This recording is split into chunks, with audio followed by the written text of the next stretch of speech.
So before we sit down at the computer in front of the design software to even conceptualize land design and building design, we have some due diligence we need to pay for Mother Nature.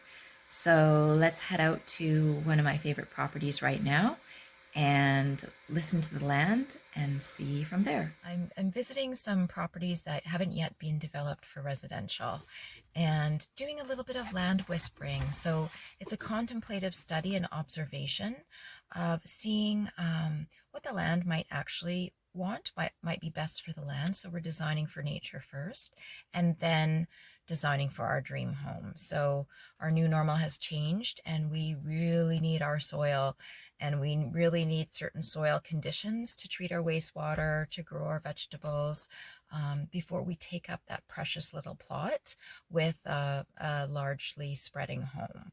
So design for earth first.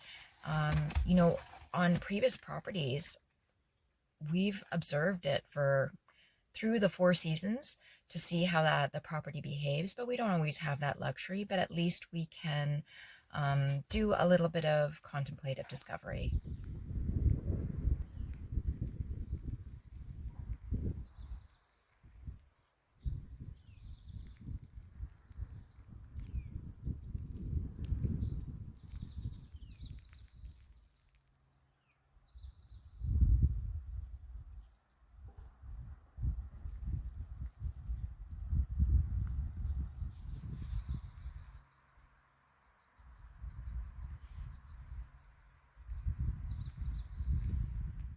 One of the reasons why I like this area so much is there's such an incredible calm here.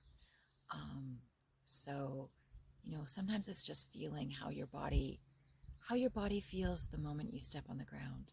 That says a lot, actually. It seems a little bit woo-woo, but if home is meant to be a restorative place, you want it to feel restorative.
And then as wastewater designers on the property, we would be looking at vegetation.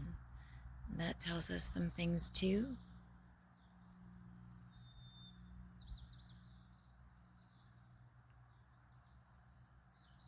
Right now we're blessed in St. John's wort season, Hypericum, which is a beautiful, beautiful nerve restorative medicinal plant.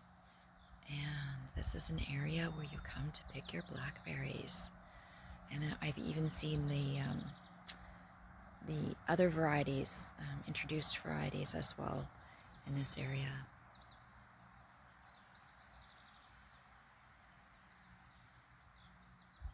Yes, and we even have a wild native strawberry. They're delicious. They take forever to pick, but they are delicious. We have the water planes coming over and the highway. So I feel like we're in a little bit of acoustical amphitheater theater here for noise on this side of the ridge. But what I really wanted to show you was this incredible, mature arbutus. But she's just a twisty beauty. So arbutus, I guess, maybe is a part of the madrone family from down in California. Her bark peels off. It's very, very cool. But the one I wanted to show you, and maybe I can zoom in later, is that one down there. I'm on the edge of the cliff, so I can't actually get any closer, but you know, so looking at this terrain, where would you put a house without destroying it? This isn't the actual lots for development, so just to get thinking along those lines. And even though there's pockets of beautiful soil for treatment, at the edge of the pocket is rock and cliff. So we have to think about the pathway of water after it's been treated, and water is treated by soil. Some people think that the septic tank treats water, and it does to a very limited extent. It settles out the solids, and there is some, you know, bacterial action in there, but the most important part of treatment happens in the soil, and it does require a certain length of field. You can't just impose upon it. It doesn't work that way. Sorry about that, folks. So yeah, I'm gonna drop into silence again over on the other side of the property here to try to get away from the noise of the traffic. And I'm feeling like if I was a mountain lion, I would live here. So something to keep in mind. But as we know, septic has to happen first. So since this is sort of the only flat-ish area with earth for this particular lot, guess what? Sometimes, many of the times, we don't have a choice where the septic has to go. And often the home designer is vying for the same area. And new normal. Guess who wins? In some areas it's not very regulated, but in our area, thankfully it is. And guess who wins? So the moment I came into this area, it smelled like frankincense. It smelled like incredible incense. And a bird just flew right at me. So I'm going to stop for another meditation, and instead of sounds and visuals, I'm going to be focused on scent.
Yeah, so the crickets started a little bit. So I'm starting to pick up on the insects. And the scents are just amazing. I believe that there's a word for the smell of the forest after it rains, and I've got that beautifully. I've got that woody scent. I've got all the herbaceous, and yeah, it's been quite lovely. So we kind of know where our septic could go. You know, that doesn't guarantee it. I'd still have to dig in there and actually see how deep the soil is and what kind of soil is in there. So there's no guarantees.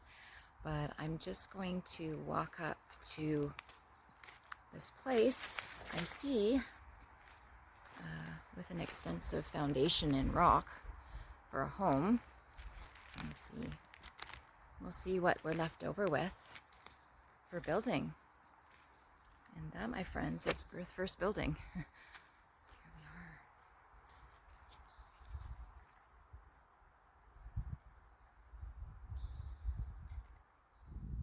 So I'm kind of getting a sense that this is the only place for the house up here. But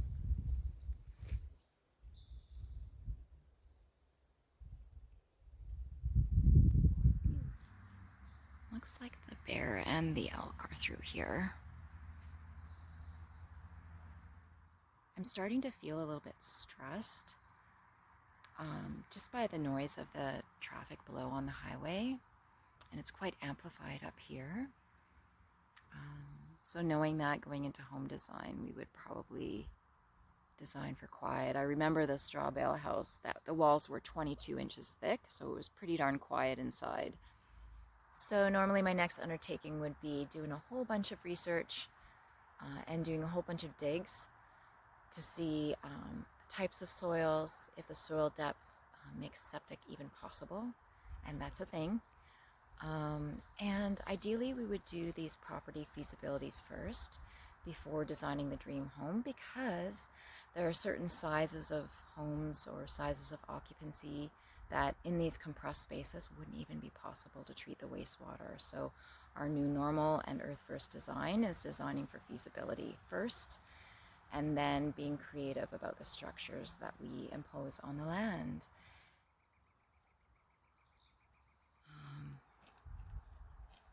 Yeah. We actually ran into evidence of a very large bear, so we're gonna head out, but I got my little watchdog here. So there's a giant tree here. I'm not sure how many grand firs we get up this part of the coast, but unfortunately they do drop their branches, so I'm feeling a little bit sad knowing that this giant would get pulled out. And I will say that not always is it required to pull out trees for septic. Sometimes that can create kerfuffles when the roots have been pulled out. It's hard for me to say anything because, you know, it's not always true in X, Y, or Z, but basically I'm going to steal this lovely gob. Oh my God. Make a little tincture out of it or something. It'd have to be a high amount of alcohol to get those resins out, but there's so much in this tree.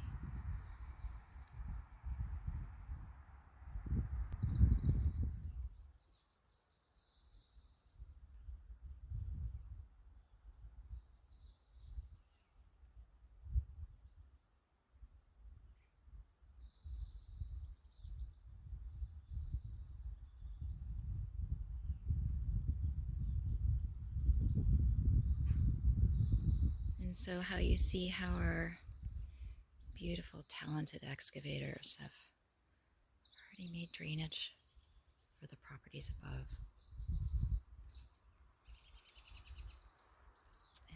But it is possible to design to let the soil carry water through instead of being a receptacle for water, is a fancier name for basements. It's a reservoir of moisture. But we can keep that in mind in home design.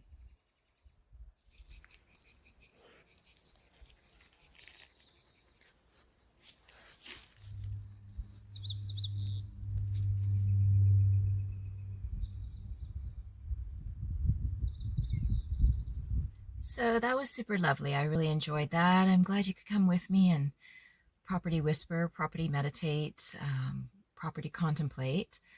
I would really appreciate it if you subscribed and liked. It really helps me out as a creator. It helps out all creators. It seems like such a little thing, but it is very impactful for us. And in producing quality content and showing up here with kindness and love and good aloha and some good information, hopefully for somebody, or just at least some, some information.